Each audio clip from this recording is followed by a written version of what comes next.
Shall we turn to 2 Thessalonians chapter 2? இரண்டாவது தெசலோனிக்கர் இரண்டாம் அதிகாரத்துக்கு நாம் வேதத்தை திருப்புவோம். And read verses 13 and 14. 13 14 வசனத்தை படிப்போம். கர்த்தருக்கு பிரியமான சகோதரரே, நீங்கள் ஆவியினாலே பரிசுத்தமாக்கப்படுகிறதினாலும் சத்தியத்தை விசுவாசிக்கிறதினாலும் இரட்சிப்படையும்படிக்கு ஆதி முதல் தேவன் உங்களை தெரிந்து கொண்டபடியினாலே நாங்கள் உங்களை குறித்து எப்பொழுதும் தேவனை ஸ்தோத்திரிக்க கடனாளிகளாய் இருக்கிறோம். நீங்கள் நம்முடைய கர்த்தராகிய இயேசு கிறிஸ்துவின் மகிமையை அடையும் பொருட்டாக எங்கள் சுவிசேஷத்தினாலே அந்த இரட்சிப்புக்கு அவர் உங்களை அழைத்தார்.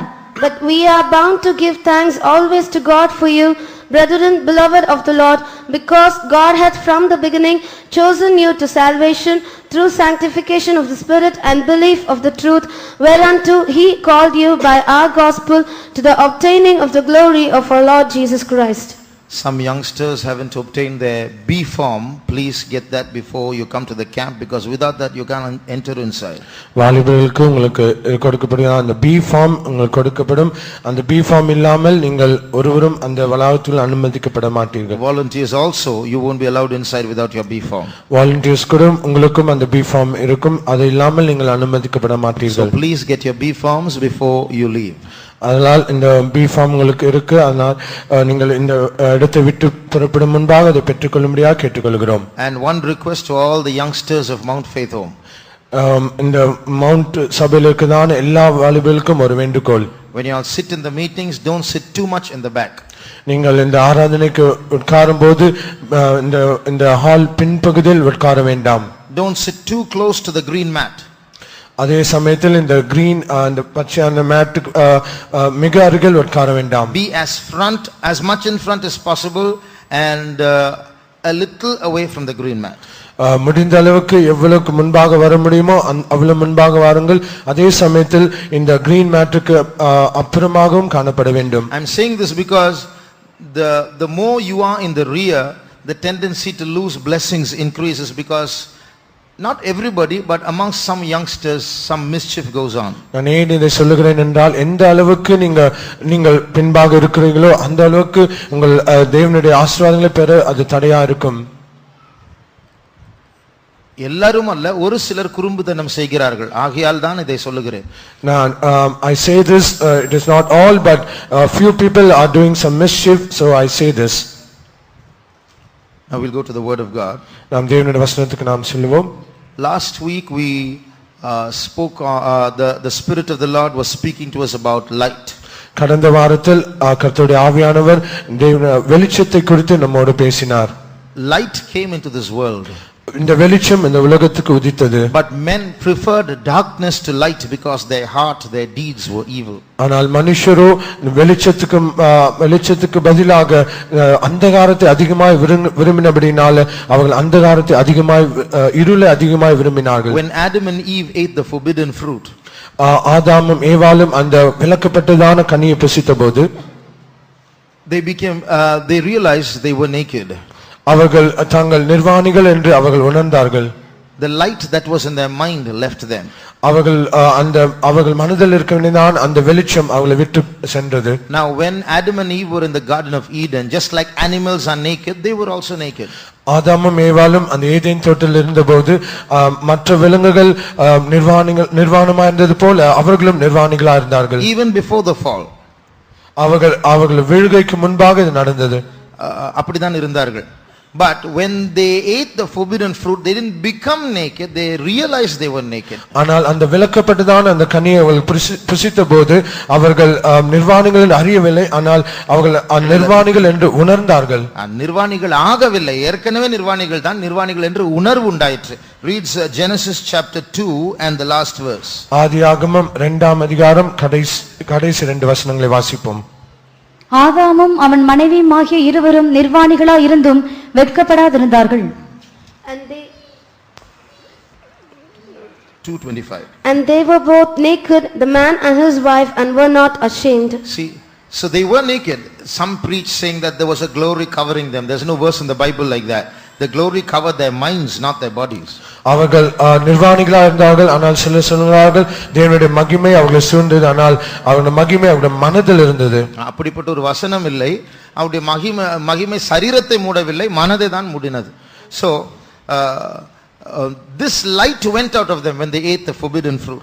ஆனால் அந்த விலக்கப்பட்டதான அந்த கனியை அவர்கள் புசித்த போது இந்த வெளிச்சம் அவர்களை விட்டு சென்றது. Then Adam ran into the darkness and hid himself from the light when who came every day to speak to them. Suddenly Adam slipped away. ஒவ்வொரு நாளும் தன்னோடு பேசிக்கொண்டுதான் அந்த வெளிச்சத்தை விட்டு ஆதாம் விலக்கிக் கொண்டு தன்னை மறைத்துக் கொண்டான். From that day onwards every human being has had this tendency to hide from God. இந்த சுபாவம் அந்த நாள் முதல் ஒவ்வொரு மனுஷனுக்கும் தேவனை விட்டு தன்னை விலக்கிக் கொண்டு தன்னை ஒளித்துக் கொள்ளும்படியாய் மாறினது. Light came, everyone was very happy. When light came, all fled the light and went into the darkness. வெளிச்சம் வந்தபோது எல்லாருக்கும் சந்தோஷமானது. ஆனால் அந்த வெளிச்சம் before the light came everyone was happy. வெளிச்சம் வருவதற்கு முன்பாக எல்லாரும் சந்தோஷமா இருந்தார்கள். ஆனால் வெளிச்சம் வந்தபோது எல்லாரும் அந்த வெளிச்சத்தை விட்டு அந்த இருளுக்கு ஓடினார்கள். All the Israelites became restless when Jesus came down. இயேசு கிறிஸ்து உலகத்துக்கு வந்தபோது எல்லா இஸ்ரவேல் ஜனங்களும் அவர்கள் ஒரு இளைப்பாறுதல் இல்லாமல் இருந்தார்கள். The Bible says he came unto his own. வேதாகம் சொல்கிறது தமக்கு சொந்தமானவர்களுக்காக அவர் வந்தார். But his own received him not. ஆனால் அவருக்கு சொந்தமானவர்கள் அவரை ஏற்றுக்கொள்ளவில்லை. He had more enemies than friends. அவருக்கு சிநேகிதரை காட்டிலும் அவர்கள் பகையினர்கள் அநேகராக இருந்தார்கள். Now what is going to happen in these last days? ஆனால் இந்த கடைசி நாட்கள் என்ன நடக்க போகிறது? Jesus is the light, not one of the many lights. He is the only light of the world. இயேசு கிறிஸ்து பல ஒளிகளில் ஒரு ஒளியாக அல்ல, அவரே மெய்யான ஒரே ஒளியாக இருக்கிறார். He is not one of the many gods, he alone is God. அவர் எல்லா தெய்வங்களில் ஒரு தெய்வம் அல்ல, அவர் மாத்திரம் அவர் ஒருவரே தேவன். Every human being born into this world, Hindu or Christian or Muslim or atheist, they are all created by Jesus. எந்த மனுஷன் இந்த உலகத்தில் பிறந்ததான் எந்த மனுஷன் இந்துவாக இருந்தாலும் கிறிஸ்தவனாக இருந்தாலும் முஸ்லிமாக இருந்தாலும் அவன் நாஸ்திகனாக இருந்தாலும் எந்த மனுஷனும் அவன் தேவனால் சிருஷ்டிக்கப்பட்டவன். And he is the light for every man all over this world of every religion. அவரே இந்த உலகத்தில் சிருஷ்டிக்கப்பட்டதான எல்லா மனுஷருக்கும் அவர் மாத்திரம் ஒளி. But hardly anyone wants Jesus. ஆனால் துரதிர்ஷ்டவசமாக ஒருத்தரும் அந்த இயேசுவை அவர்கள் விரும்பவில்லை. People are running into the darkness and hiding from the light. மனுஷர்கள் அந்த ஒளியை விட்டு விலகி இருளுக்கு ஓடி போகிறார்கள். So the danger that lies in this running towards the darkness is that a false light has started shining in the darkness. இந்த இருளுக்கு ஓடி போகிறதான இந்த விஷயத்தில் ஒரு பெரிய அபாயம் என்னவென்றால் இந்த பொய்யான ஒளி அது உதித்துக் கொண்டிருக்கிறது. In the darkness, இருட்டுக்குள், அந்த இருளுக்குள் இந்த பொய்யான ஒளி அது பிரகாசித்துக் கொண்டிருக்கிறது. So when they don't want the true light, immediately a false light will shine and deceive them. அவர்கள் அந்த மெய்யான ஒளியை விரும்பாத பட்சத்தில் அதற்கு பதிலாக ஒரு பொய்யான ஒளி அவர்களுக்கு முன்பாக பிரகாசிக்கிறது. Let's read from 2 Corinthians chapter 11 and verse 14. 2 கொரிந்தியர் 11ஆம் அதிகாரம் 14ஆம் வசனத்தை படிப்போம். அது ஆச்சரியமல்ல, சாத்தானும் ஒளியின் தூதனுடைய வேஷத்தை தரித்துக் கொள்வானே. சாத்தானும் ஒளியின் தூதனின் வேஷத்தை தரித்துக் கொள்வான். Even Satan also shall put on the angel of light. சாத்தானும் ஒரு நடிகனாக மாறிவிட்டார். Even Satan has become an actor. அவனுடைய ராஜ்யம் இருளின் ராஜ்யம். His kingdom is the kingdom of darkness. அந்த இருளின் ராஜ்யத்தின் தலைவன் தான் சாத்தான். And he is the head of the kingdom of darkness. ஆனால் வஞ்சிக்கக்கூடிய ஒரு ஒளி அவனிடத்திலிருந்து புறப்படுகிறது. But there is a light of deception that proceeds out of him. அந்த மெய்யான ஒளியை விரும்பாமல் இருட்டுக்குள் ஒதுங்கி போகிறவர்களை இந்த பொய் ஒளி சந்திக்க போகிறது. And this false light is going to meet all those who desire not the true light and goes to darkness. இயேசு வரப்போகிறார். Jesus is going to come soon. எப்படி கிறிஸ்தவர்கள் ஒரு வருகை அவர்களுடைய தேவனுடைய வருகை எதிர்பார்க்கிறார்களோ, as Christians expect the coming of the Lord, முகமதியர் ஒரு வருகையை, ஒரு இமாம் 12வது இமாமுடைய வருகையை எதிர்பார்த்து கொண்டிருக்கிறார்கள். even the Muslims they also expect the coming of the 12th imam. யூதர்கள் மேசியாவின் வருகையை எதிர்பார்த்து கொண்டிருக்கிறார்கள். And the Jews also they expect the coming of the Messiah. இந்த அந்தி கிறிஸ்து வரும்பொழுது when this Antichrist comes, அவனுக்குள் இந்த ஒளியின் தூதனின் வேஷத்தை தரித்த சாத்தான் குடியிருப்பான். and this devil who puts on the angel of light, he will indwell in him. அவன் ஒரு ஒளியை போல் உலகத்தில் பிரகாசிக்க போகிறான். And he will light as a light, and he will shine in this world. ஆனால் வேதம் சொல்லுகிறது அந்தகாரம் தான் இந்த பூமியை மூட போகிறது. But the scripture says the darkness will engulf this world. இதே 2 தெசலோனிக்கேயரில் நாம் வசனத்தை வாசித்தோமே 13 14 வசனங்கள். This same Thessalonians, as we read in verse 13 and 14. அதே அதிகாரத்தில் ஒரு கொடிய வஞ்சகம் பூமியை மூட போகிறது என்று வாசிக்கிறோம். Also we read in the same chapter there is a cruel deception that is going to cover the earth. Strong delusion. Strong delusion. உண்மையை சத்தியத்தை ஜனங்கள் ஏற்றுக்கொள்ளாததினால் ஒரு பொய்யை நம்பக்கூடிய விதத்தில் ஒரு கொடிய வஞ்சகம் வரப்போகிறது. Because the people did not accept the truth, then there is going to be a strong delusion that they should believe a lie. உலகத்தை அந்தகாரம் மூட போகிறது என்று வசனம் சொல்லுகிறது, ஆனால் ஜனங்கள் வெளிச்சம் வரப்போகிறது என்று எதிர்பார்த்து கொண்டிருக்கிறார்கள். The scripture says the world is going to be covered with darkness, but it is said they will expect that thing. உலகத்தில் சீக்கிரத்தில் 10 பேர் 20 பேர் அல்ல, கோடிக்கணக்கான மக்கள் சாக போகிறார்கள் யுத்தத்தின் நிமித்தம். ஆனால் இன்றைக்கு முழு உலகம் அந்த அந்தி கிறிஸ்துவின் வருகை ஒரு சமாதான காரணரின் வருகை என்று அவர்கள் சொல்லுகிறார்கள். Though it is not 10 or 20, there are thousands of people are going to die, but the coming of the Antichrist, they say it is peace and peace. இன்றைக்கு உலகத்தில் எம்மதம் சமதம் என்று சொல்லுகிறார்கள். In this world now say every religion is same. கிறிஸ்தவர்களாகிய நாம் தெருக்களில் போய் இயேசுதான் வழியும் சத்தியமும் ஜீவனும் என்று சொன்னால் அது பகையே பரப்புவதற்கு ஒப்பானது என்று சொல்லுகிறார்கள். But we as Christians, when we go into the streets and say Jesus is the way, truth and life, they say that is hatred, and we are trying to advertise hatred. இயேசுதான் என்று சொல்லாத எல்லாமே ஒன்றுதான். Do not say Jesus is the only God, but every God is same. இதுவும் வரப்போகிற அக்கிரமத்தின் ரகசியம் அந்தி கிறிஸ்துவினுடைய தந்திரங்களில் ஒன்று. And this is also the mystery of iniquity, and it is the craftiness of the Antichrist. இன்றைக்கு சீக்கிரமாய் பரவி கொண்டிருக்கிறதான சில புதிய தத்துவங்கள் உண்டு. And today we find there are so many new philosophies that is on the it is very coming very soon. Scientology என்கிறதான ஒரு தத்துவம் உண்டு. There is a philosophy called Scientology. அநேக மதங்களை சேர்ந்தவர்களை ஒன்றாய் சேர்க்கிறதான ஒரு தத்துவம். That is a philosophy that gathers every religion into one. Freemasons என்கிறதான ஒரு சமுதாயம் உண்டு. There is a society called Freemasons. அவர்களும் சொல்லுகிறார்கள், நீங்கள் எந்த மதத்தை சேர்ந்தாலும் பரவாயில்லை, நாங்கள் இந்த கூட்டத்தில் ஒன்றாய் இருப்போம். They say it is not it doesn't matter that you belong to any religion, but we belong to one religion. அந்தி கிறிஸ்து வரும்பொழுது நீங்கள் எந்த மதத்தை தழுவினாலும் தழுவிக் கொள்ளுங்கள், ஆனால் நாம் ஒன்றாய் இருக்க வேண்டும் என்று சொல்வார். Even the Antichrist, when he comes, he will say it doesn't matter to whatever religion you want to worship, but we should be one. விடுதலை ஆக்குகிறவர், ஒன்றாக்குகிறவர் இவர்தான் என்று அந்த அந்தி கிறிஸ்துவை ஆரம்பத்தில் நம்புவார்கள். And even many people will believe that he is the deliverer, and he is the one person who gathers everyone together. சில மாதங்கள் கழித்து அத்தனை பேரை விடுதலை ஆக்கினாரே, அத்தனை பேரும் சேர்த்து நான் தான் தேவன், என்னை எல்லாரும் தொழுது கொள்ள வேண்டும் என்று முத்திரையிட சொல்வான். And after a few days he will say he gathered everyone, but finally will say I am the only God, you should worship me, and he will say to seal upon them. அந்த 2 தெசலோனிக்கேயர் 2ஆம் அதிகாரத்தில் in 2 Thessalonians chapter 2 அக்கிரமத்தின் ரகசியம் என்று வாசிக்கிறோம். we read the mystery of iniquity. பொய்யான அடையாளங்கள் என்று வாசிக்கிறோம். We read about false signs. கொடிய வஞ்சகம் என்று வாசிக்கிறோம். We also read strong delusion. எல்லா விதமான வஞ்சகத்தினாலும் என்று வாசிக்கிறோம். It is all deceivableness. அந்த அதே அதிகாரத்தில் அத்தனையும் உண்டு. And we read all these things in the same chapter. வாசிப்போம் 2 தெசலோனிக்கேயர் 2:7. 2 Thessalonians chapter 2 verse 7. அக்கிரமத்தின் ரகசியம் இப்பொழுது. அக்கிரமத்தின் ரகசியம், the mystery of iniquity. அதனுடைய அர்த்தம் ரகசியம் என்று சொன்னால் மனுஷனுடைய மூளைக்கு புரியாத சில காரியங்கள், அதான் ரகசியம், மிஸ்ட்ரி இங்கிலீஷ்ல. When we say mystery, that is beyond comprehension in the mind of man. இது அக்கிரமத்தின் ரகசியம். அப்படி என்றால் பாவ பகுதியில் சாத்தானுடைய ராஜ்யத்தில் மனுஷரால் புரிய முடியாத சில கோணலான காரியங்கள் உற்பத்தி ஆகிக்கொண்டு இருக்கிறது.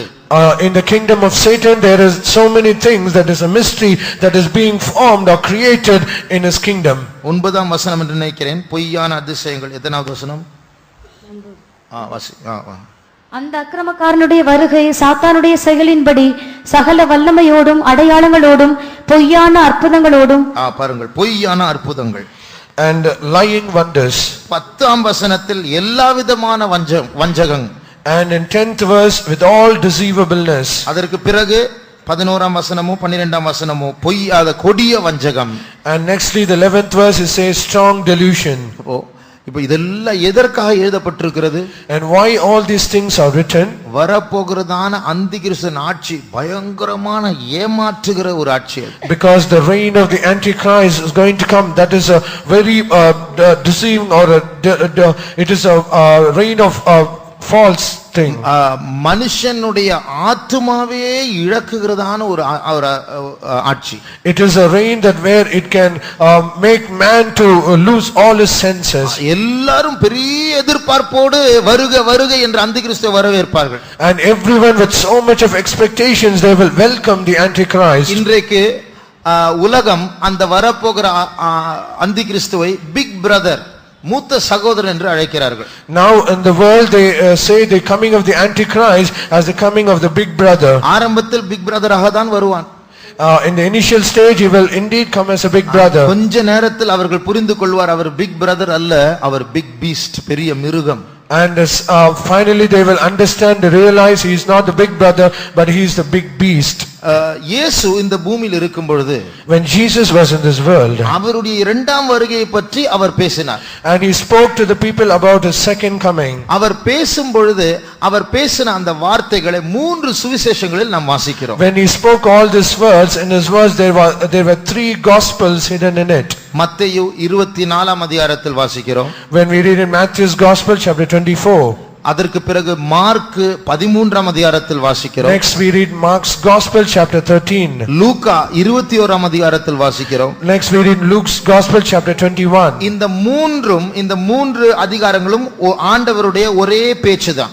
And all these 3 chapters it speaks about the same message of God. 4 சீஷர்கள் ஒரு மலை பகுதியில் உட்கார்ந்து இயேசுவோடு சம்பாஷிக்கும் போது இயேசு பேசின வார்த்தைகள் தான் இந்த 3 அதிகாரங்களில் வாசிக்கிறோம். This is the message that Jesus spoke when 4 of his disciples were in the mount. ஆனால் சில வார்த்தைகள் சிலர் சீஷர்களால் அந்த எழுதும்போது வித்தியாசமாக எழுதப்பட்டு, வித்தியாசம் அல்ல, சிலர் விட்டுவிட்டதை மற்றவர்கள் எழுதினார்கள். And because these disciples were different, they might have left some words and they were written. ஆனால் ஒரு வார்த்தை 3 பேரும் எழுதி இருக்கிறார்கள். But all these 3 disciples they wrote the same thing. அந்த பிரசங்கத்துடைய ஆரம்பம், இயேசு இரண்டாம் வருகை பற்றி பேசும்பொழுதே அவர் ஆரம்பித்ததே அப்படிதான். And the message that Jesus started about the second coming, it is the same message that he started on that message. மத்தேயு 24ஆம் அதிகாரத்தில், ஆண்டவரே இதெல்லாம் எப்பொழுது சம்பவிக்க போகிறது, உம்முடைய வருகையின் அடையாளம் என்ன, உலகத்தின் முடிவு எப்பொழுது என்றெல்லாம் கேட்கும்போது ஆண்டவர் ஆரம்பித்த அந்த பிரசங்கத்தை ஆரம்பித்த வார்த்தை பாருங்கள். 4ஆம் வசனத்தை வாசியுங்கள். Let's read verse 4:24 Matthew. இயேசு அவர்களுக்கு பிரதியுத்தரமாக, ஒருவனும் உங்களை வஞ்சியாதபடிக்கு எச்சரிக்கையாய் இருங்கள். அதே போல மார்க் 13ஆம் அதிகாரம், Mark's gospel chapter 13 5ஆம் வசனம் வாசிங்க. verse 5. இயேசு அவர்களுக்கு பிரதியுத்தரமாக, ஒருவனும் உங்களை வஞ்சியாதபடிக்கு எச்சரிக்கையாய் இருங்கள். லூக்கா 21ஆம் அதிகாரம், Luke's gospel chapter 21 8ஆம் வசனம். verse 8. அதற்கு அவர், நீங்கள் வஞ்சிக்கப்படாதபடிக்கு எச்சரிக்கையாய் இருங்கள். பாருங்கள், அந்த 3 பிரசங்கம் ஒரே பிரசங்கம் தான், ஆனால் ஆரம்ப வசனம் ஒன்றுதான். All these things are the same message but the starting verse is the same. 3 பேரும் அந்த ஒரு வார்த்தை அவர்கள் விடவில்லை. And all these 3 they did not leave this word. ஆண்டவரும் அவர்களை எழுத வைத்தார். And even the Lord also made them to write. அதனுடைய அர்த்தம் இந்த கடைசி நாட்கள் அப்படிப்பட்டதான எல்லா விதமான வஞ்சகம் உண்டாகிக் கொண்டிருக்கிறது. The meaning is, in the last days all deceivableness is coming. இது எல்லா திசைகளிலிருந்தும் நம்மை நோக்கி வருகிறது. And this comes towards us from all directions. எங்கே போனாலும் இந்த வஞ்சகத்தை நாம் பார்க்கலாம். Wherever we go we can see this deceit. எங்கே போனாலும் இந்த கண்ணி ஆயத்தப்பட்டு கொண்டிருக்கிறது. Wherever we go this snare is being prepared. இப்படிப்பட்ட நேரத்தில் இந்த பிரசங்கத்தில் இயேசு, அதாவது அந்த மத்தேயு 24 அதிகாரத்தில் இரண்டாம் வருகை பற்றி இயேசு பேசினதான் அந்த பிரசங்கத்தில் அவர் சொன்ன வேறொரு காரியம் உண்டு. And also there is another thing where the Lord spoke in Matthew's Gospel chapter 24 about his second coming. மத்தேயு 24:24. Matthew's Gospel 24:24. ஏனெனில் கள்ள கிறிஸ்துக்களும் கள்ள தீர்க்கதரிசிகளும் எழும்பி கூடுமானால் தெரிந்து கொள்ளப்பட்டவர்களை வஞ்சிக்கத்தக்கதாக பெரிய அடையாளங்களையும் அற்புதங்களையும் செய்வார்கள்.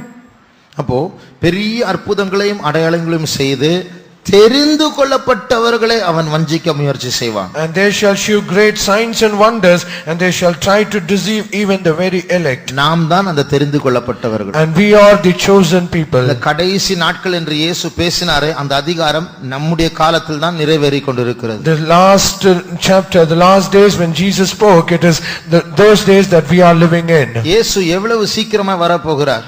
How soon is Jesus coming? நாம் இரத்த சாட்சிகளாய் மரித்தால் ஒழிய இங்கே இருக்கிற 75% பேர் இயேசுவின் வருகையில் உயிரோடு தான் இருப்பீர்கள். Except we die as a martyrs, more than 75% of the people will be here when Jesus comes. அவ்வளவு சீக்கிரமா இயேசு வரப்போகிறார். Jesus is going to come very soon. இப்படி இருக்கும்போது நாம் இயேசுவின் வருகையில் கைவிடப்பட வேண்டும் என்று இந்த சாத்தான் தன்னை ஒரு ஒளியின் தூதனை போல நடித்து தெரிந்து கொள்ளப்பட்டவர்களை ஏமாற்ற அவன் முயற்சி செய்வான். So understanding this, Satan will try to act like an angel of light, and he will even deceive the very elect so that they might not be caught up at the coming of the Lord. ஸ்பிரிச்சுவலா இருக்கிற ஒரு ஆவிக்குரிய ஆளை பாவத்தினால் ஏமாற்ற முடியாது, ஆனால் பொய்யான ஆவிக்குரிய காரியங்களால் ஏமாற்ற முயற்சி செய்வான். And he cannot deceive a person who is spiritual by sin, but he can deceive him through a lie. இப்படி இருக்கும்போது நம்முடைய மனுஷ மூளையை வைத்து நம்மை பாதுகாக்க முடியாது. But when things are so, we cannot protect ourselves by our brains. நாம் ஆரம்பத்தில் வாசித்துதான் அந்த வசனத்தை பார்க்கும்போது, when we see the initial verse that we have read, இப்படி உலகம் கெட்டு போய் கொண்டிருக்கிற நேரத்தில், when the world is being spoiled like this, அக்கிரமத்தின் ரகசியம் கிரியை செய்து கொண்டிருக்கிற நேரத்தில், when the time where the mystery of iniquity is at work, பொய்யான அதிசயங்களை கொண்டு உலகம் ஏமாற்றம் அடைந்து கொண்டிருக்கிற நேரத்தில், when the time where the lying wonders, it is deceiving the world, எல்லா விதமான வஞ்சகத்தோடு சாத்தான் கிரியை செய்கிற நேரத்தில், when Satan is trying to deceive people with all deceivableness, இப்பொழுது நாம் வாசித்த வசனம் என்ன சொல்லுகிறது? So what is the verse that we read say? தெசலோனிக்கேயரை பார்த்து பரிசுத்த பவுல் ஆண்டவருக்கு நன்றி செலுத்துகிறார். Looking unto the Thessalonian church, Saint Paul thanks the Lord. நான் தேவனுக்கு நான் மகிமை நன்றி செலுத்துகிறேன், ஏனென்றால் இதனால் நீங்கள் தாக்கப்படவில்லை. I thank my God, I give glory to my God, because you are not targeted by this. ஒரு காலத்தில் நாங்கள் வந்து உங்களிடத்தில் சுவிசேஷத்தை சொன்னோம், எங்களுடைய சுவிசேஷத்தை கேட்டு நீங்கள் அழைக்கப்பட்டு இங்கே வந்திருக்கிறீர்கள். Once upon a time we came and we shared our gospel to you, and you believed our gospel, and you escaped yourself and you have come here. மத்தேயு 24 அதிகாரத்தினுடைய 25 வசனத்தை வாசிக்கும்போது, when we read verse 25 of Matthew's Gospel chapter 24, இதோ முன்னதாக உங்களுக்கு அறிவித்திருக்கிறேன், முன்பதாகவே உங்களுக்கு அறிவித்திருக்கிறேன். I have said this beforehand. அதன் அர்த்தம் ஆண்டவர் அது ஏற்கனவே அந்த சீஷர்களுக்கு சொன்ன பிரசங்கத்தை இரண்டாவது முறை அது சொல்லுகிறார். The meaning is the Lord repeated the same thing that he has already shared with his disciples. ஏன்? Why? அவர் இருமுறை சொன்ன அந்த வார்த்தைகள் இவர்கள் மறக்காமல் எத்தனையோ ஆண்டுகளுக்கு பிறகு இதை இப்பொழுது எழுத போகிறார்கள். அது பைபிளாய் மாறும், நம்முடைய கையில் வரப்போகிறது. ஆகையால் 2 முறை சொல்லி ஞாபகப்படுத்துகிறார். And he reminds them twice so that they should not forget this, and they should write this, and so that it becomes a written thing as Bible in our hands. பரிசுத்த பவுல் இதே இந்த புஸ்தகத்தில் 2 தெசலோனிக்கேயர் 2 அதிகாரத்தில் இந்த அக்கிரமத்தின் ரகசியம் அந்திகிறிஸ்துவின் வருகை கடைசி நாட்களை பற்றி எழுதும்போது அவரும் என்ன சொல்லுகிறார் பாருங்கள். 5ஆம் வசனம் வாசிங்க. Verse 5 of 2 Thessalonians chapter 2. நான் உங்களிடத்தில் இருந்தபோது இவைகளே சொன்னது உங்களுக்கு ஞாபகம் இல்லையா? இவரும் ஏற்கனவே சொன்ன வார்த்தை 2 முறை சொல்லுகிறார். And even he also says twice. அப்போ ஒரு முறை வாயில் சொன்னார், பேசி சொன்னார், இப்பொழுது எழுத்தில் எழுதி சொல்லுகிறார். Once he said through words and now he has written through letters. ஏற்கனவே ஒரு முறை சொன்னது ஏன் எழுதி சொல்ல வேண்டும்? Why should he write these letters that he already said through words? அது எழுதினது தெசலோனிக்கேயருக்காக அல்ல, நமக்காக அவர் எழுதி இருக்கிறார். It is not to the Thessalonians that he wrote, but he has written to us. நாம் ஏற்கனவே அவர்களுக்கு நேரடியாய் பேசப்பட்ட வார்த்தைகளை நாம் கேட்க வேண்டும், வாசிக்க வேண்டும் என்று சொல்லி ஆண்டவர் வேதமாய் நமக்கு தந்திருக்கிறார். The Lord has given all this words that has already been told to them as scriptures to us. சமீபத்தில் இப்படி கேள்விப்பட்டேன். Recently I heard so. போன வாரம் பெய்த மழையில் புலிகள் வைக்கப்பட்ட வண்டலூர் சூவில் புலிகள் வைக்கப்பட்டதான அந்த இடத்தினுடைய சுவர் உடைந்து 3 புலிகள் வெளியே வந்துவிட்டது. ஒன்றை பிடித்தார்கள், இன்னும் 2 பிடிக்கவில்லை. The place where the tigers were kept, the wall was broken down and 3 tigers escaped. They caught 2 tigers but one was escaped. அப்ப அந்த 2 டைகர்ஸ் எங்க இருக்குன்னு தெரியாது இப்போ. And those 2 tigers they don't know where they are. இப்ப நாளைக்கு நீங்க வண்டலூர் வழியா போனா கண்டிப்பா டைகர் ஞாபகம் வரதான் செய்யும் இல்லையா? So when you go when you happen to pass through Vandalur, you will just remember these 2 tigers. அப்படி போகும்போது சோத்ர சோத்ர சோத்ரன்னு சொல்லிட்டு தான் போவோம். When you happen to go like that, you will say praise the Lord, praise the Lord. எத்தனையோ நூற்றாண்டுகளாக ஒரு சிங்கம் சுத்திட்டு இருக்கு, அது நம்ம மறக்க கூடாது. But we should never forget, for so many centuries lion is also roaming about. இந்த டைகர் பாவம், அது எங்கேயோ ஒரு ஆடை பிடிச்சிட்டு கூட போகும். இந்த சிங்கம் ஆளை தேடுது, ஆத்துமாவை தேடுது. This tiger is poor, it will just catch any of the lamb or so, but this lion it will catch men. இந்த புலி வருதுன்னு சொல்லி நம்ம சோத்ர ஸ்தோத்திரம் போறோம். நம்ம ரோட்ல இறங்குனாலே சோத்திரம் சொல்லிட்டு தான் போனோம். ஏன்னா அதை விட பயங்கரமான சிங்கம் சுத்திட்டு இருக்கு. If we go happen to see expect the tiger, we say praise the Lord, but the moment that we step out of our house, how much more we should say praise the Lord. வெளிப்படுத்தல் 12ஆம் அதிகாரத்தில் வேதத்தை திருப்பும்போது, when we turn to our Bibles to Revelation chapter 12, வான மண்டலங்களில் ஒரு ஸ்திரீ நின்று கொண்டிருக்கிறாள். and there was a woman standing in the heaven. நாம் தான் அந்த ஸ்திரீ, and we are that woman. அந்த சபை, that is the church. ஆனா அந்த ஸ்திரீ கர்ப்பவதியாய் இருக்கிறாள். and she was travailing in pain. அதனுடைய அர்த்தம் என்ன? சபையில் எல்லாரும் இயேசுவின் வருகையில் எடுத்துக்கொள்ளப்பட மாட்டார்கள். ஒரு ஆண் பிள்ளை உருவாக்கப்பட்டு கொண்டு இருக்கிறது, ஜெயம் கொண்டதான கூட்டத்தார். இயேசு வரும்போது அந்த கூட்டம் எடுக்கப்படும், மற்றவர்கள் கைவிடப்படுவார்கள். The meaning is not all will be caught up when Jesus come. There is a group of people that a man child is being formed. Only that group of people will be caught up at the coming of the Lord. 4ஆம் வசனத்தை வாசியுங்கள். Let's read verse 4. அதின் வால் வானத்தின் நட்சத்திரங்களில் 1/3 பங்கை இழுத்து அவைகளை பூமி 4ஆம் வசனம், that's right, 4ஆம் வசனம் வாசி. அதின் வால் வானத்தின் நட்சத்திரங்களில் 1/3 பங்கை இழுத்து அவைகளை பூமியில் விழத் தள்ளிற்று.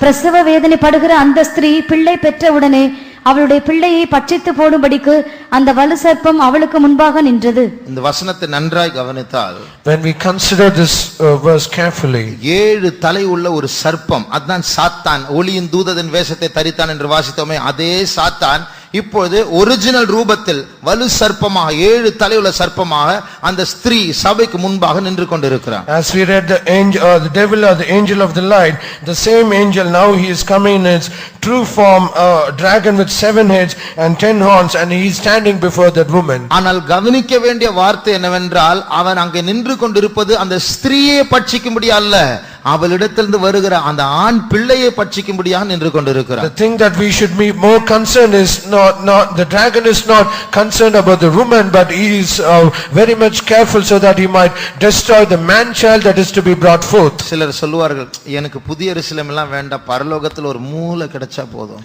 Some people they will say, I do not need New Jerusalem at all, I need only a corner in heaven. இந்த வலு சர்ப்பம் அவர்களுக்கு எதிராளி அல்ல. And this dragon, it is not against them. ஏனென்றால் இந்த ஸ்திரீ கொஞ்ச நேரத்தில் அந்த அதிகாரத்தை வாசித்தால் சந்திரனின் மேல் நின்று கொண்டு இருக்கிற ஸ்திரீ திடீரென்று பார்த்தால் பூமியில் இருக்கிறாள். And the next the preceding verse, then we read the woman who stood on the mount, suddenly she is somewhere. ஆகையால் இந்த சர்ப்பம் அந்த ஸ்திரீயை பின்னாடி நான் பார்த்துக் கொள்வேன், அவள் பூமிக்கு வரும்போது நான் அங்கதான் இருப்பேன், அவளை அங்கே சந்திப்பேன், ஆனா அந்த ஆண் பிள்ளை பறக்க போகுது, அந்த பிள்ளை தான் பிடிக்க வேண்டும் என்று தேடுகிறார். And this dragon, it says, I will see to the woman, she will only be in this earth, I will see it later, but my concern is only that man child. அந்த தெரிந்து கொள்ளப்பட்டவர்களை ஏமாற்றும்படியாக அவனிடத்தில் தந்திரங்கள் உண்டு. And there are so many craftiness in him so that he might deceive even the elect. ஆகையால் இப்படிப்பட்ட நேரத்தில் தான் நாம் மிகவும் ஜாக்கிரதையா இருக்க வேண்டும். So at this point of time we should be very careful. அந்த ஆண் பிள்ளை கூட்டத்தார் யார்? And who are those group of people, the man child? இந்த பூமியின் மேல் சிந்தை வைக்காமல் இயேசுவை பூமிக்குரிய காரியங்களுக்காக தேடாமல் ஜெயிக்க வேண்டும், பூர்ணப்பட வேண்டும், இயேசுவை போல மாற வேண்டும் என்று விரும்புகிறவர்கள் தான். And those are the group of people who do not have any mind in this earth. They always say that I should be changed like Jesus and I should be caught up at the coming of the Lord. இன்றைக்கு நாம் பாடினோமே, take time to be holy. அந்த இரண்டாம் சரணத்தில் அவரோடு நீ நேரம் செலவழித்தால் அவரே போல மாறுவாய் என்று வாசிக்கிறோம். And as we sang in the English hymn, take time to be holy, when we take time to be holy, then we shall be changed like him. ஆகையால் நம்ம எக்ஸாமுக்கு படிச்சாலும் வேலைக்கு போனாலும் குடும்பத்தில் பெரிய பிரச்சனை இருந்தாலும் அந்த பிரச்சனைகள் மத்தியில் நம்முடைய சிந்தை இயேசுவின் வருகை காய்த்தப்பட வேண்டும் என்று இருக்க வேண்டும். Whether we study for an exam or we go for work and we have so many problems, even in the amidst all this, when we have a mind that we should be holy, then that we can be changed like him. இப்படி சிந்திக்கிறவர்கள் தான் ஆண் பிள்ளை கூட்டம். And all those people who think like this, they are the group of this man child. அந்த ஆண் பிள்ளையை விழுங்கும்படியாக தான் ஆவிக்குரிய ஜீவிதத்தில் வளர வேண்டும் என்று சிந்தை உள்ளவர்களை விழுங்கும்படியாக தான் இந்த சர்ப்பம் நின்று கொண்டிருக்கிறார். And this dragon is standing so that he might devour all those people who have such a mind in them. சர்ப்பம் என்று சொன்னால் ஒரு விதத்தில் தந்திரத்தை காட்டுகிறது. When we say a serpent, it speaks about the craftiness. சாத்தான் என்று சொல்வது ஒரு மனுஷனை எப்படி ஏமாற்றலாம் என்று நன்றாய் அறிந்தவன்.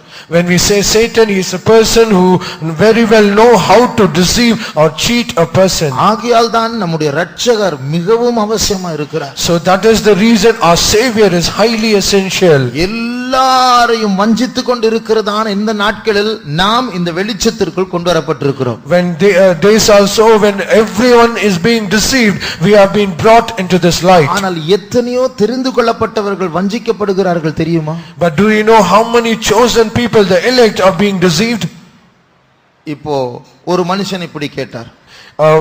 One person he asked like this. ஒரு சபைக்குள்ள எத்தனை புதிய ஆத்துமாக்கள் வருகிறார்கள் என்று கணக்கெடுக்கிறார்கள். And they took an account of how many new souls are coming to a church. எத்தனையோ பழைய ஆத்துமாக்கள் வராமல் இருக்கிறார்கள், அந்த கணக்கு யார் எடுக்கிறாங்க? But many people, they do not take an account of how many old believers they are not attending the church. நான் இருந்த ஒரு சபையில் எத்தனை விசுவாசிகள் இப்பொழுது கூட்டத்திற்கு வராமல் இருக்கிறார் என்று பட்டியல் எழுத சொன்னேன். When the church, while I was serving, I asked the people to take an account how many people are not attending the church. எழுதி பார்த்தால் அந்த வராமல் இருக்கிற விசுவாசிகளுடைய கூட்டத்தை வைத்து பாதி ஹாலை நிரப்பி விடலாம். And when I took the account, the number was people who do not come for the church, you can fill half of the hall of those people. அப்போ மவுண்ட் சபையில எத்தனை பேர் வராமல் இருக்கிறாங்க? Even so, how many of believers are not attending Mount Faith? இது வராமல் இருக்கிறதல்ல, இது சாத்தான் சர்ப்பம் ஆண் பிள்ளை விழுங்குகிறதான ஒரு செயல் இது. It is not the absence, but the devil. It is he is devouring or swallowing people. ஆகையால் நாமும் மோசம் போகாதபடிக்கு நாம் ஜாக்கிரதையா இருக்க வேண்டும். So we also should be very diligent so that we might not be deceived. நம்முடைய வாழ்க்கையை பற்றி நாம் மிகவும் கண்டிப்புள்ளவர்களா இருக்க வேண்டும். We should be strict concerning our life. இல்லை என்றால் இந்த கொடிய வஞ்சகம் நம்மையும் தாக்கிவிட்டு நம்முடைய மைண்ட் மாறி ஒரு காலத்தில் எப்படியோ பேசிக் கொண்டிருந்தவர்கள் ஆவிக்குரியவர்கள் வேற வேற வார்த்தைகளை பேச ஆரம்பிப்போம். If that is not so, we who are people who spoke so many things earlier, now we will speak other things. ஆகையால் இந்த கொடிய வஞ்சகம் நம்மை தொடாதபடிக்கு நாம் எப்படி இருக்க வேண்டும்? So how should we be so that this strong delusion does not touch us?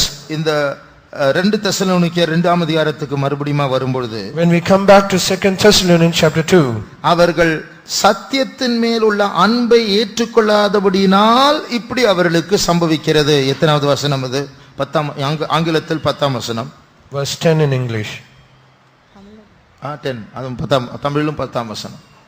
கெட்டுப்போகளுக்குள்ளே அநீதியினால் உண்டாகும் சகலவித வஞ்சகத்தோடும் இருக்கும் ரட்சிக்கப்படத்தக்கதாய் சத்தியத்தின் மேலுள்ள அன்பை அவர்கள் அங்கீகரியாமற் போனபடியால் அப்படி நடக்கும். அதோட அர்த்தம் என்ன? What is the meaning? சத்தியத்தின் மேல் அன்பு வேண்டுமா? So we should have the love for the truth. சத்தியத்தை நேசிக்காவிட்டால் ஏமாற்றம் வரும். If we do not love the truth, then we will be deceived. சத்தியம் என்றால் என்ன? What is truth? தேவன் ஒருவரே.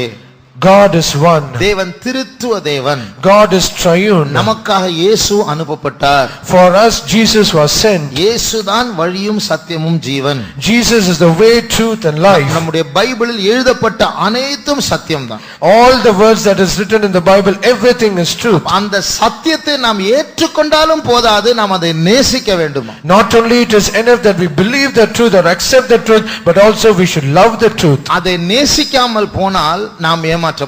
But when we do not love the truth, we will be deceived. சமீபத்தில் வேற சபைக்கு போய் கொண்டிருக்கிறதான ஒரு மனுஷனுக்கும் நம்முடைய சபைக்கு வந்து கொண்டிருக்கிற ஒரு வாலிப பிள்ளைக்கும் ஒரு தர்க்கம் நடந்து கொண்டிருந்தது. There was a debate between recently there was a debate between a person other denomination and a young sister belonging to our faith. அந்த சகோதரன் சொன்ன காரியம் என்னவென்றால், நாங்கள் இந்த வருஷம் கிறிஸ்மஸ் ரொம்ப கிராண்டா கொண்டாட போறோம். ஒரு மாசம் நாங்க கொண்டாட போறோம். That brother who belonged to other denomination said, we are going to celebrate Christmas in a very grand way. நாங்கள் பைபிள் படி ஜீவிக்கிறவர்கள். We are a people who live according to the Bible. வேதத்தில் எழுதப்பட்ட எல்லா பண்டிகைகளையும் நாங்கள் ஆசரிக்கிறவர்கள். We ordain all the feasts that is written in the Bible. அந்த வாலிப பிள்ளை கேட்டா, பைபிள்ல கிறிஸ்மஸ் கொண்டாடுறது எங்க இருக்கு? And this young sister asked, but where was Christmas mentioned in the Bible? நான் அடிக்கடி சொல்லுகிற காரியம், இயேசு 33 வருடம் இந்த பூமியில் வாழ்ந்தார். அதனுடைய அர்த்தம் 33 பர்த்டே இந்த பூமியில் இருந்தது அவருக்கு. And often I would say, when Jesus lived on this earth for 33.5 years, for then he should have 33.5 birthdays. அப்ப 33 பிறந்த நாளில் ஒரு பிறந்த நாளும் பைபிளில் இல்லை. But all this 33 birthdays, it was never recorded in the Bible. பழைய ஏற்பாட்டில் எத்தனையோ காரியங்களுடைய குறிப்புகள், தேதிகள் எழுதப்பட்டிருக்கிறது. இயேசு பிறந்த சம்பவம் இருக்கிறது, நாள் இல்லை. And even in the Old Testament there are so many events that are mentioned, recorded, but this was never mentioned. December 25ஆம் தேதி உண்மையாய் சொல்ல போனால் ரோமர்கள் கும்பிட்டு வந்ததான சூரிய தேவனுடைய பிறந்த நாள். When we say correctly, December 25 is a day when the birthday of sun god, where it is being worshipped by the Jews, Romans. இஸ்ரவேல் ஜனங்கள் கிறிஸ்தவ மார்க்கம் ரோம மார்க்கம் எல்லாம் கலந்து கலப்படமாய் மாறின போதுதான் இது கிறிஸ்மஸ் ஆக மாறிவிட்டது. But when all the Christians and the Jews and the Romans it all mingled, then this became as Christmas. இதை இந்த வாலிப பிள்ளை சொன்னபோது, when this was said by this young sister, அந்த சகோதரன் சொல்கிறார், நீ இயேசு கிட்ட ஜெபிச்சு பாரு. And the brother said, you just pray and ask the Lord. எது உண்மை நீ ஜெபம் பண்ணி பாரு. You ask the Lord what is truth. அது நீ சொல்றது உண்மையா இருந்தா நீ என்கிட்ட தனியா சொல்லக்கூடாது, நீ சபையில நின்னு சொல்லணும். And if that which you say is truth, you should say in the church. பாருங்க, அந்த சகோதரனுக்கு சத்தியத்தை ஏற்றுக்கொள்ள மனசு இல்ல, ஜெபிக்க வேண்டிய அவர்தான். ஆண்டவரே இந்த பிள்ளை சொல்லுது அப்படின்னு சொல்லி, ஆனா இவர் அந்த பிள்ளை ஜெபிக்க சொல்றாரு. See, that brother, he did not have the mind to accept the truth. It is only he should pray, but he says you go and pray. அப்போ இப்படி இது ஒரு சின்ன உதாரணம் தான். நாம் இப்படி சத்தியம் தேவனிடத்திலிருந்து வசனத்திலிருந்து சத்தியம் வெளிப்படும் போது இதை ஏற்றுக்கொள்ள மனசில்லாமல் தர்க்கங்களை நாம் கொண்டு வந்து நமக்குள் இருக்கிற இச்சைகளை நிறைவேற்ற நாம் வாக்குவாதம் செய்தால் அங்கதான் கொடிய வஞ்சகம் வரும். And so this is a truth, but we should accept it. But when we debate all these things and we try to do all these things, then there is this deceivableness. இரண்டாவது நாம் பாதுகாக்கப்பட வேண்டும் என்றால், the second thing that when we need to be protected, மிகவும் ஜாக்கிரதையா இருக்க வேண்டும் என்றால் நம்முடைய வாழ்க்கையில் நாம் மிகவும் கண்டிப்பா இருக்க வேண்டும். if we need to be very diligent, we should be very strict concerning our life. நம்முடைய சபை ஒரு காலத்துல ரொம்ப ஸ்ட்ரிக்ட்டா இருந்தது. One point of time our church was very strict. சிறிய காரியங்களில் ரொம்ப கண்டிப்பா இருப்பார்கள். Even in its trivial matters they are very strict. ஆனால் இன்றைக்கு அந்த கண்டிப்பு போய் விட்டது. அதனால நம்முடைய குவாலிட்டியும் குறைந்து கொண்டே இருக்கிறது. But now that strictness has went off, and because of that our quality has come on the decrease. எத்தனையோ காரியங்களில் காம்ப்ரமைஸ் பண்ணுகிறோம், ஒத்து போகிறோம், என்ன செய்வது என்று சொல்லி தரம் குறைந்து கொண்டே இருக்கிறது. In so many things we compromise ourselves, and because of that our standard, our quality has come down. ஆரம்பத்தில் நான் ஒரு 4 வயசு பிள்ளையா இருக்கும்போது என்னை சீஃப் பாஸ்டர்ஸ் என்னை பீச்சுக்கு கூட கொண்டு போக வேண்டாம் என்று சொன்னார்கள். In the initial days, while I was 4 years of old, the pastor said I should not be taken even to the beach. இன்றைக்கு உலகம் விசுவாசிகளை தாக்கி கொண்டிருக்கிறது. But now the world is targeting the believers. The world rushes on என்று இப்பொழுது பாடினோமே, உலகம் ஓடிக்கொண்டிருக்கிறது. நாமும் கூட உலகம் ஒரு போட்டியில், ஒரு ஓட்ட பந்தயத்தில் ஓடிக்கொண்டிருக்கிறது. பெந்தேகோஸ்து ஜனங்களும் உலகத்தோடு போட்டி செய்து கொண்டு அவர்கள் ஓடிக்கொண்டிருக்கிறார்கள். As we sang an English song, the world is rushing on, and we are the Pentecostal people also, they are also going along with the world. பரிசுத்த பவுல் சொல்லுகிறார், எனக்கு எல்லாவற்றையும் செய்ய உரிமை உண்டு, ஆனால் ஒன்றுக்கும் நான் அடிமைப்பட மாட்டேன். Even St. Paul says, I have all rights to enjoy all things, but to none I will be a slave. அந்த அர்த்தம் நான் செய்யலாம், எனக்கு அனுமதி உண்டு, உரிமை உண்டு, ஆனால் செய்ய மாட்டேன். The meaning is that I have rights and I have permission to do, but I will not do it. காரியம் என்னவென்றால், அதை நான் செய்ய என்னுடைய உரிமையை நான் எடுத்துக்கொண்டால் அதற்கு நான் அடிமையை மாறிவிடுவேன், அதற்கு நான் அனுமதி கொடுக்க மாட்டேன். The reason is, if I take that right and I do that, I will become a slave to that, so I will not do it. சமீபத்தில் இப்படி ஒரு சம்பவம், உண்மையான நடந்த ஒரு சம்பவத்தை கேள்விப்பட்டேன். Recently I happened to hear an event like this. வெளிநாட்டில் ஒரு மனுஷன் ஒரு சிங்கக்குட்டியை வளர்த்தான். And abroad a person, he was bringing up a cub of a lion. வளர்ந்து பெரிய சிங்கமாய் மாறிவிட்டது. And it grew old and it became a great lion. அந்த சிங்கம் அவருடைய வீட்டு நாம நாய் பூனை வளர்க்கிறது போல அவர் வளர்த்தார், கூடவே இருக்கும். And that lion was along with him, just as we bring up dogs or cats. ஆனா ஒரு நாள் ஒரு காரியம் நடந்தது. But one day one thing happened. அவருடைய கை விரலில் ஒரு சிறிய காயம் வந்தது. And in his finger there was a small wound. அதுல பேண்டேஜ் போட்டு வைத்திருந்தார். And he had a bandage over it. வெளியில காம்பவுண்டில் அவர் தூங்கி விட்டார். And in the compound he was fast asleep. அந்த நேரத்துல அந்த பேண்டேஜில் கொஞ்சம் ரத்தம் கசிய ஆரம்பிச்சது. And at that time there was a blood oozing out of that wound. அந்த சிங்கம், அந்த ரத்தத்துடைய வாசனை அந்த சிங்கத்திற்கு கிடைத்தது. And this smell of that blood, it came to the nose of that lion. அது அந்த காயத்தை நக்க ஆரம்பித்தது. And it began to lick that wound. இவர் முழித்து கொண்டார். And he woke up. கையை எடுத்து விட்டார். And he removed the hand as well. கையை எடுத்த உடனே சிங்கத்திற்கு சத்தம் போட ஆரம்பித்தது. And the moment that he removed his hand, the lion was angry. அது அர்த்தம் என்ன? What is the meaning? எனக்கு அந்த விரல் வேணும் கொடு. And he says, I need that finger, give me. அப்ப இவர் புரிந்து கொண்டார், இதற்கு மேல நான் என்னுடைய விரலை கொடுக்காவிட்டால் எனக்கு ஆபத்து, என்னையே பட்சித்து போடும் என்று சொல்லி அவர் இங்கிலீஷ்ல சத்தம் போட்டு ஒரு கன்னை கொண்டு வா என்று சொன்னார். And he immediately understood, if I do not give my finger, then there is a great danger to my life. And in English he shouted, bring me a gun. அந்த துப்பாக்கியை கொண்டு வந்தார்கள். And they brought that gun. அந்த இடத்துல சுட்டு கொன்று போட்டார். And at that same place he shot that lion. ஏனென்றால் இதுவரைக்கும் என் வீட்டில் வளர்ந்த சிங்கம் என் இரத்தத்தின் வாசனை கிடைத்திருக்கிறது, இனி என்னை உயிரோடு விடாது, நான் அதை உயிரோடு விட மாட்டேன். And the lion that was till now brought down in my home, it is now tasted the blood, so it will not allow me to live, so I will not allow it to live as well. அதைவிட மோசமான சிங்கங்கள் நம்முடைய ஆத்துமாவின் இரத்தத்தை குடிக்க காத்திருக்கிறதான, வாசனை பிடித்திருக்கிறதான வீட்டில் வெளியில் சிங்கங்கள் காத்திருக்கிறது.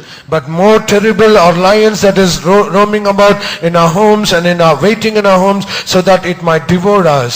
அதில் அந்த காரியங்களை நாம் வைத்தால் அதை ஒரு காலத்தில் நேசித்திருப்போம், ஆனால் அதை விட வேண்டிய நேரம் வந்திருக்கிறது. வைத்தால் நம்முடைய உயிரை வாங்கிவிடும். Perhaps we might kept them in our house, but the time has come that where we should leave that, we should live it. மறுபடியும் நம்முடைய ஆரம்ப வசனத்தை வாசிப்போமாக. Next, once again let us read the key verse. கர்த்தருக்கு பிரியமான சகோதரரே, நீங்கள் ஆவியினாலே பரிசுத்தமாக்கப்படுகிறதினாலும் சத்தியத்தை விசுவாசிக்கிறதினாலும் இரட்சிப்படையும்படிக்கு ஆதி முதல் தேவன் உங்களை தெரிந்து கொண்டபடியினாலே நாங்கள் உங்களை குறித்து எப்பொழுதும் தேவனை ஸ்தோத்திரிக்க கடனாளிகளாய் இருக்கிறோம்.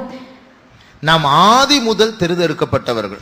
We are called from the first state. ஆண்டவர் உங்களை பிறந்த நாளிலிருந்து அறியவில்லை, உங்களுடைய தாயின் கற்பத்தில் மாத்திரமல்ல, ஆதாமை உண்டாக்குவதற்கு முன்பாக உங்களை அறிந்திருக்கிறார். The Lord does not know when he has not known you on the day of your birth, but before Adam was formed he known you. அதுதான் ஆதியிலிருந்து தெரிந்து கொள்ளப்பட்டவர்கள் என்பதற்கு அர்த்தம். And that is the meaning that you are chosen from the first. நாம் யோசித்து பாருங்கள், ஆதாம் உருவாக்கப்படுவதற்கு முன்பாகவே உங்களையும் என்னையும் ஞாபகத்தில் வைத்து எத்தனை நூற்றாண்டுகள் காத்திருந்து நாம் பிறக்க வளர சபைக்குள் வர அவர் காத்து கொண்டிருந்தார். Consider the Lord have waited for so many centuries that we have been in his mind before Adam was formed. He has waited and he has enabled us to come to this church. நம்மை அவர் கனவாய் கண்டு இன்றைக்கு நிஜமாய் கண்டு கொண்டிருக்கிறார். And he dreamt as a dream for all of us, and now he is seeing us as real. ஒரு காலத்தில் பரிசுத்த பவுல் சொல்லுகிறாரே, எங்கள் சுவிசேஷத்தை கொண்டு கர்த்தர் உங்களை கொண்டு வந்தார், அதே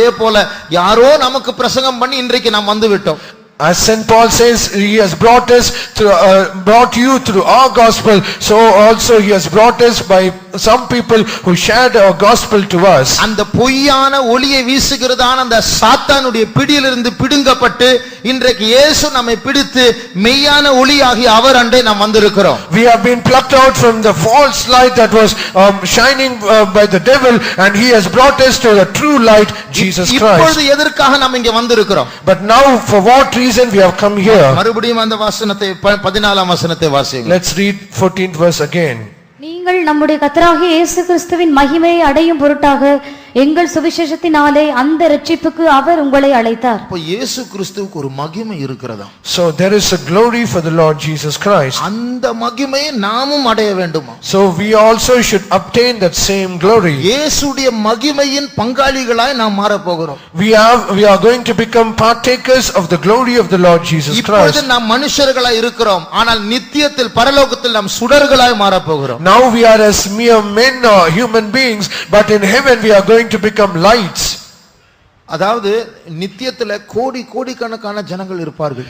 In eternity there might be billions people. ஆனால் புதிய எருசலேமை சேர்ந்ததான ஒரு ஆள் போகும்போது அவர்கள் தேவ புத்திரர்கள், மற்றவர்கள் அவர்களை பார்க்கும்போதே தெரியும் அவருடைய மகிமை வித்தியாசமா இருக்கும். But when a person goes to New Jerusalem, he is the sons of God, and there will be a difference of the glory. ஏனென்றால் அவர்கள் இயேசுவுடைய மகிமையை பெற்றவர்கள். Because they have received the glory of Jesus. இதற்காக தேவன் நம்மை அந்த அக்கிரமத்தின் ரகசியத்திலிருந்து வெளியே கொண்டு வந்து நம்மை அழைத்து கொண்டு வந்திருக்கிறார். For that reason the Lord has delivered us from the mystery of iniquity, and he has brought us here. ஆனால் அப்படிப்பட்டதான நேரத்தில் நாம் இரண்டு காரியங்களை பற்றி ஜாக்கிரதையா இருக்க வேண்டும். But when that is so, then we should be very careful for two things. ஒன்று, இந்த அக்கிரமத்தின் ரகசியம் நம்மை கெடுக்காதபடிக்கு நாம் பாதுகாக்க வேண்டும். One, that we should be protected so that this mystery of iniquity may not corrupt us. வெளிநாட்டிலிருந்து ஒரு ஊழியக்காரன் அவர் இந்தியாவுக்கு அடிக்கடி வருவார்.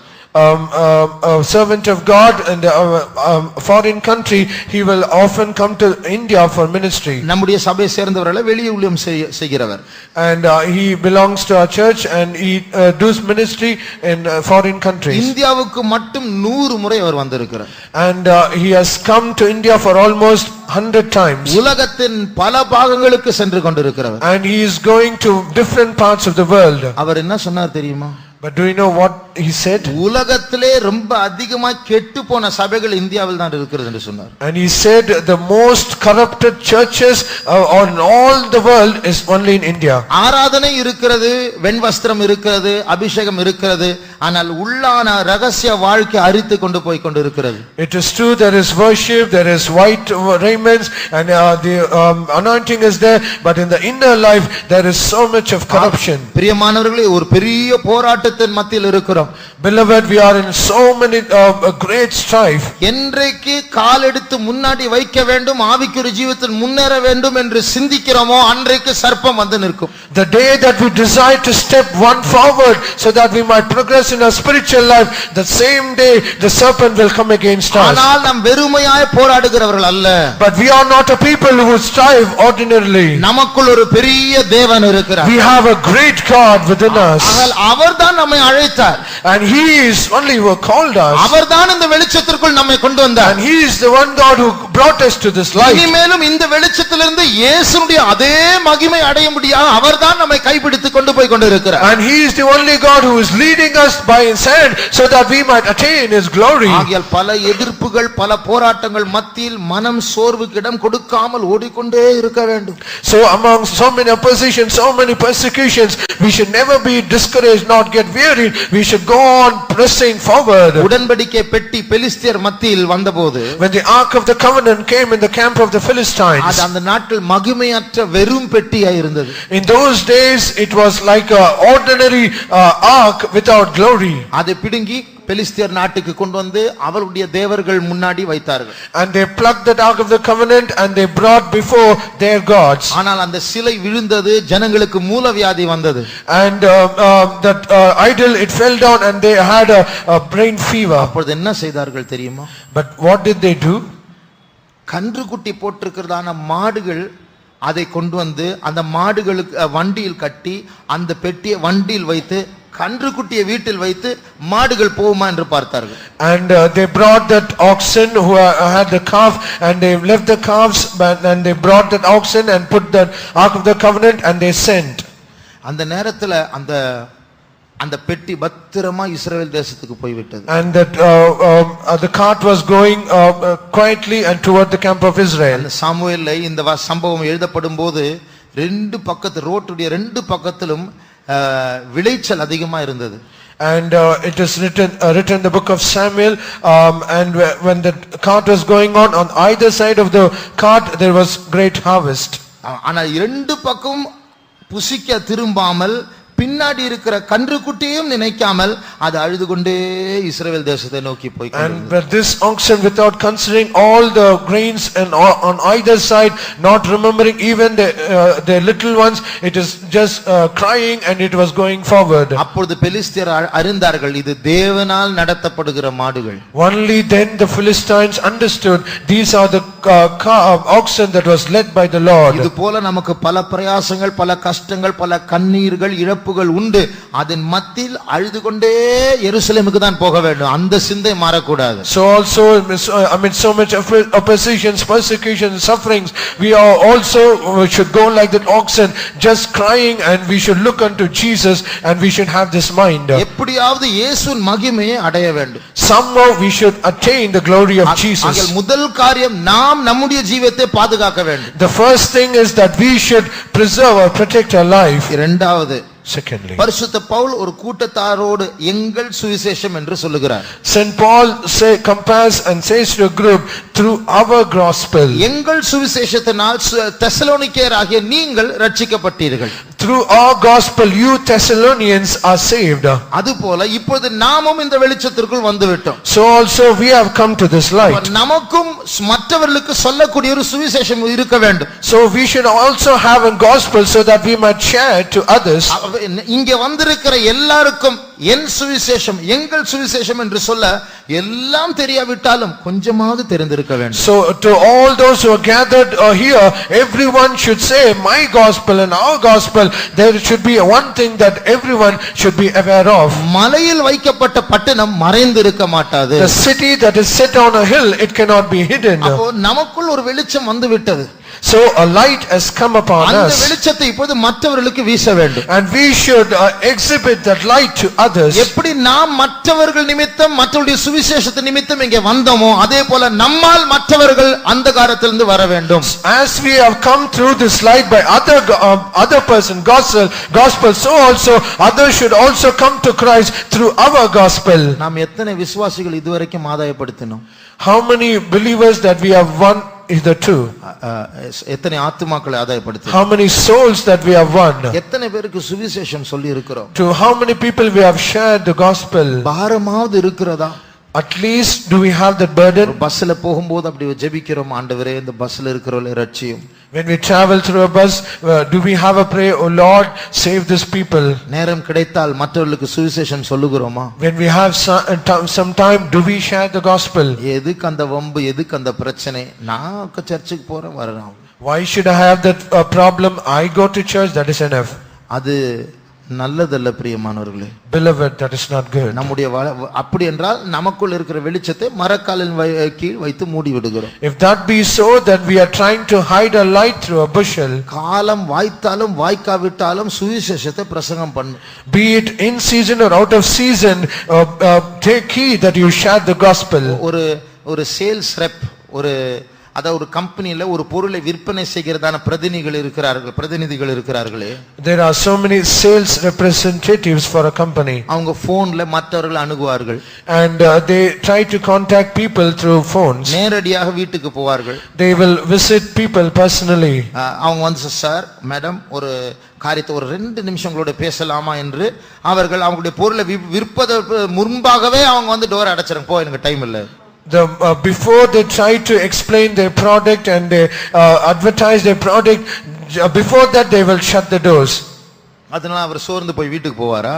And because of that, will they be discouraged? சம்பாதிக்க வேண்டும் என்றால் அதை எதிர்பார்த்து தான் இருக்க வேண்டும். If they have to earn their money, they should anticipate such things and go. எசேக்கியேல் தீர்க்கதரிசியிடத்தில் ஆண்டவர் சொன்னார், the Lord said unto the prophet Ezekiel, மனுபுத்திரனே அந்த இஸ்ரவேல் ஜனங்கள் கலக வீட்டார்.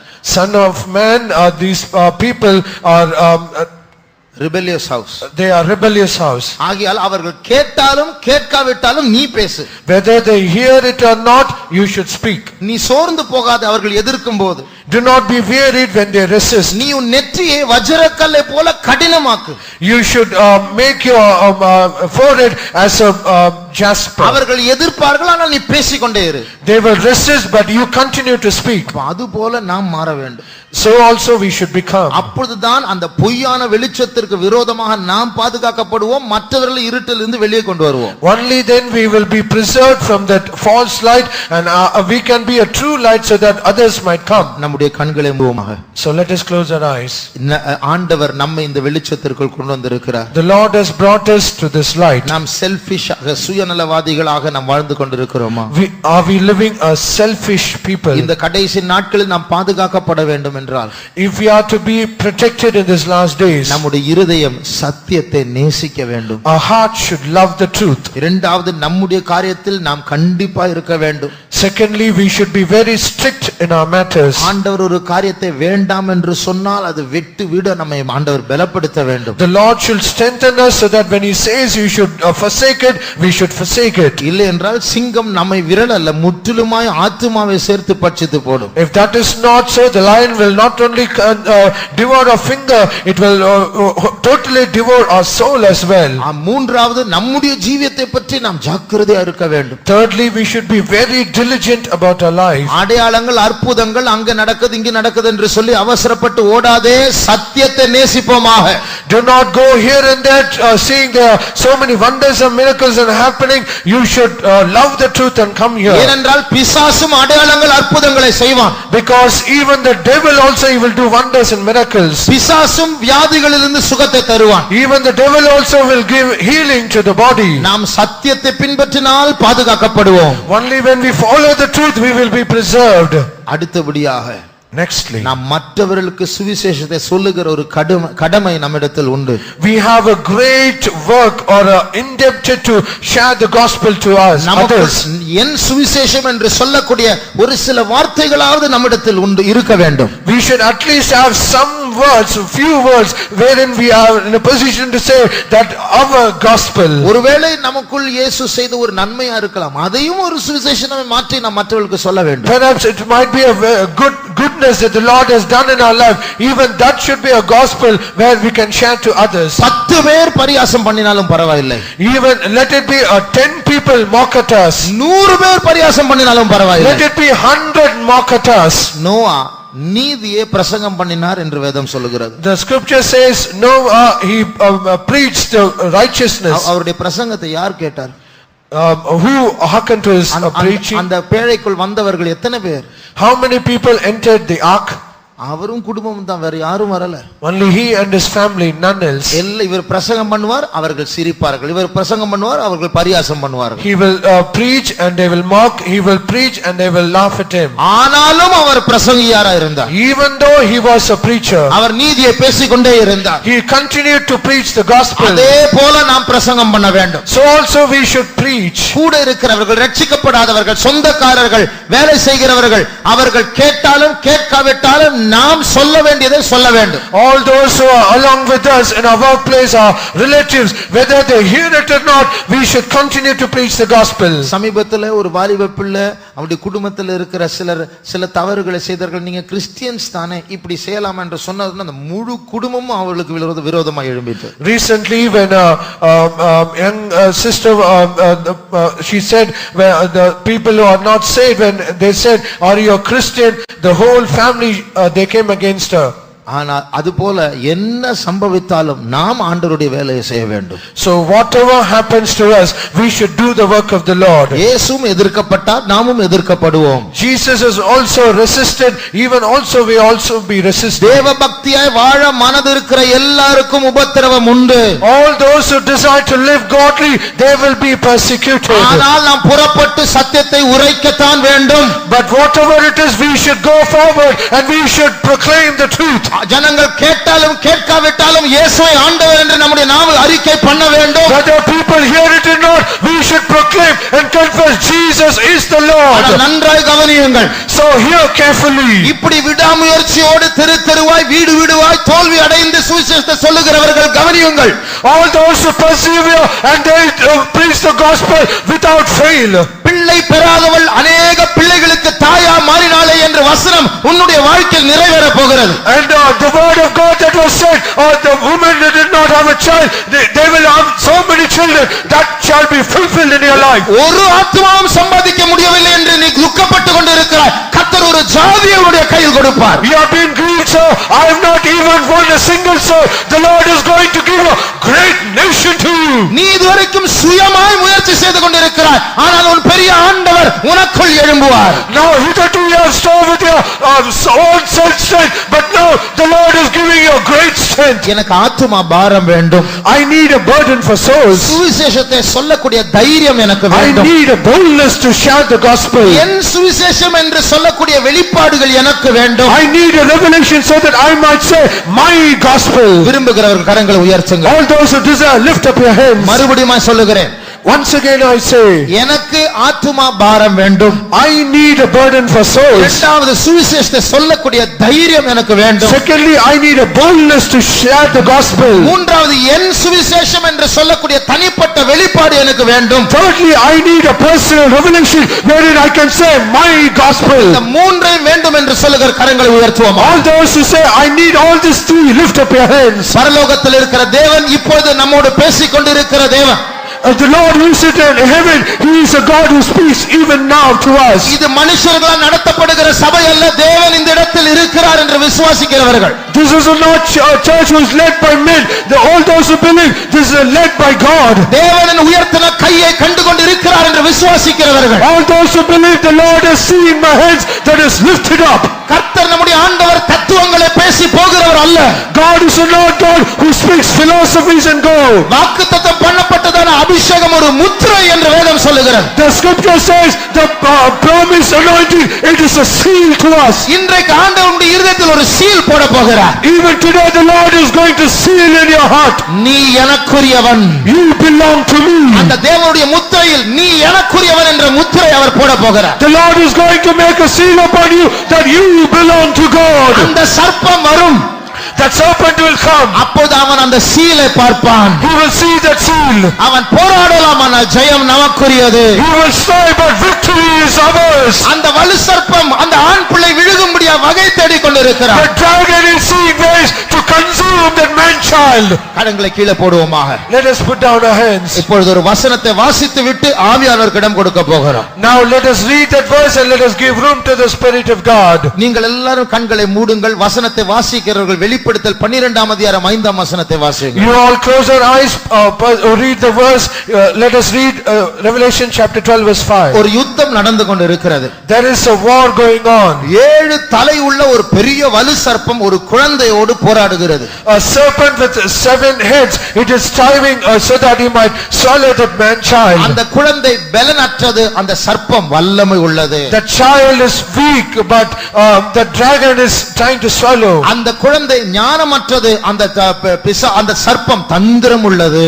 That child is without any wisdom, but this dragon is crafty. அந்த குழந்தை வேகமற்றது, இந்த சர்ப்பமோ வேகம் உள்ளது. The child is without any speed, but this dragon is very swift. இந்த யுத்தத்தை பார்க்கிறவர்கள் சொல்வார்கள், பாவம், இது எவ்வளவு அநியாயமான ஒரு போட்டி. அந்த குழந்தை ஒரு சர்ப்பத்துடைய கையில கொடுக்கலாமா? Where people, all those who see this battle, they will say, what a pathetic scene is this. How can that child be given to the dragon? ஆனால் அந்த போட்டியின் அந்த யுத்தத்தினுடைய ரிசல்ட் என்ன? But what is the result of the battle? அந்த 5ஆம் வசனத்தை வாசியுங்கள். Let's read verse 5. சகல ஜாதிகளையும் இருப்புக்கோலால் ஆளுகை செய்யும் ஆண் பிள்ளையை அவள் பெற்றாள். அவளுடைய பிள்ளை தேவனிடத்திற்கும் அவருடைய சிங்காசனத்திற்கும் எடுத்துக்கொள்ளப்பட்டது. அல்லேலூயா, Hallelujah. எப்படி அது சம்பவித்தது? How did it happen? 7 வாய் திறந்த அந்த ஆண் பிள்ளை விழுங்கும்படியாக அதை தேடிக்கொண்டிருக்கிறது. And the 7 mouths is trying to consume that man child. அந்த 7 வாய்களை தப்பி எப்படி அந்த ஆண் பிள்ளை மேலே சிங்காசனத்திற்கு எடுத்துக்கொள்ளப்பட்டது? How could that man child escape from all this 7 mouths and it was taken to the throne? அந்த குழந்தை நம்மை போல ஞானமற்றது, பலவீனமானது, வேக குறைவுள்ளது. And the child was like weak as we are, without wisdom and without speed. ஆனால் அந்த குழந்தைக்குள் ஒருவர் இருந்தார். But there was a person in that child. அந்த நாம் தான் அந்த குழந்தை. And we are the child. அந்த ஒருவர் நம் மத்தியில் இருக்கிறார். And that one person is in our midst. எத்தனை பிசாசுகள் வந்தாலும், No matter how many demons come against us, எத்தனை போராட்டங்கள் வந்தாலும், whatever be the oppositions, எத்தனை தந்திரத்தோடு பிசாசு உன்னை ஏமாற்ற வந்தாலும், how many diseases that the devil might come against us, நீ ஆதியிலிருந்து தெரிந்து கொள்ளப்பட்ட தேவனுடைய பிள்ளை. you are the child of God that is chosen right from the நீ beginning. சுவிசேஷத்தினால் அழைக்கப்பட்ட, வெளிச்சத்திற்கு கொண்டு வரப்பட்ட தேவனுடைய பிள்ளை. You are a child of God that is chosen by the gospel of God to this light. தேவன் நம் பட்சத்தில் இருக்கும் பொழுது நம்மை எதிர்ப்பவன் யார்? When the Lord is among us, on our side, who can fight against us? ஆகையால் ஜெயம் உன்னுடையது. So victory is ours. பலவீனமான ஆண் பிள்ளையே, ஜெயம் நம்முடையது. Oh weak man child, victory is ours. நமக்குள், நம் மத்தியில், நம்மை சூழ்ந்திருக்கிற தேவனுக்குள் கலிகூறுவோமாக. So let us rejoice in our God who is come in our midst, who is surrounding us. முத்திரை செய்யப்பட்டவர்களே ஆர்ப்பரிப்போமாக. All those who are sealed, let us rejoice. ஆண்டவர் உன்னை பார்த்து சொல்லுகிறார், நீ எனக்குரியவன், எனக்குரியவள். Looking into you, the Lord says, you belong to me. பலவீனமான ஆண் பிள்ளையே, நீ எனக்குரியவன். Oh weak man child, you belong to me. இதுவரைக்கும் தோல்வியை அனுபவித்தவர்களே, நீ எனக்குரியவன். Hitherto you have met all failures, now you belong to me. போராடி போராடி தோற்று போனவளே, நீ எனக்குரியவன். All those who made failures, striving and striving, now you belong to me. ஓரியானா Mecca ஷபாலியா கரமானியா துதா. ஓரபௌஷரா மக்கரமானியா சரபா கலமானியா துரே. Thank you Lord, we thank you Jesus. ஸ்தோத்திரம் இயேசுவே. ஒரு அபிஷேகம் இறங்கிக் கொண்டிருக்கிறது. An anointing is descending upon us. ஆண் பிள்ளையை பலப்படுத்துகிற அபிஷேகம். Anointing that strengthens the man child. நன்றாய் புரிந்து கொள்ளுங்கள். Understand very carefully. அந்த ஆண் பிள்ளையுடைய கையில் ஒரு இருப்பு கோல் இருக்கிறது. In the hand of the man child there is a rod of iron. சகல ஜாதிகளையும் ஆளுகை செய்ய போகிறது. And it is going to rule all nations. இது ஒரு பிள்ளையா இருக்கலாம். இந்த பிள்ளையை நீ அசட்டை